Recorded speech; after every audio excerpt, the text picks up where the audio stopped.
Compost అంటే భయపడే వారికి, చిరాకు పడే వారికి ఈ పద్ధతి చాలా చాలా బాగుంటుంది. అస్సలు టెన్షన్ పడిన అవసరం లేదు. ఈ పద్ధతిని బర్గర్ కంపోస్ట్ అంటారు. ఈ పద్ధతిలో పురుగు అనేది అస్సలు పట్టదు. మనం ముందుగానే బకెట్ కానీ బిన్ను కానీ తీసుకొని అందులో మట్టి వేసుకోవాలి అడుగు భాగంలో. ఆ తర్వాత మన కిచెన్ వేస్ట్ లేయర్స్ లాగా వేసుకోవాలన్నమాట. కొంచెం కిచెన్ వేస్ట్ వేసుకొని తర్వాత పొడి మట్టిని మరలా జల్లుకోవాలి. అలా మరలా కిచెన్ వేస్ట్ వేసుకొని పేపర్స్ కానీ అట్ట ముక్కలు కానీ వేసుకోవాలి. వాటిపై మరలా మనం కొద్దిగా మట్టి జల్లుకొని మరలా కిచెన్ వేస్ట్ వేసుకోవాలి.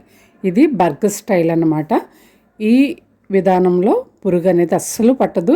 మనం 2 రోజులకు ఒకసారి 3 రోజులకు ఒకసారి పైకి కిందకి మిక్స్ చేస్తే సరిపోతుంది. ఈ పద్ధతి ట్రై చేసి చూడండి. కంపోస్ట్ అనేది చాలా చక్కగా తయారవుతుంది. గార్డెనింగ్ చేసే వారికి కంపోస్ట్ కన్నా విలువైన ఫెర్టిలైజర్ మరొకటి ఉండదు. ఈసారి కంపోస్ట్ చేసే ముందు స్ట్రైన్ అవ్వకుండా ఈ విధానం ట్రై చేసి చూడండి. మంచి రిజల్ట్ అనేది మీరు పొందుకుంటారు.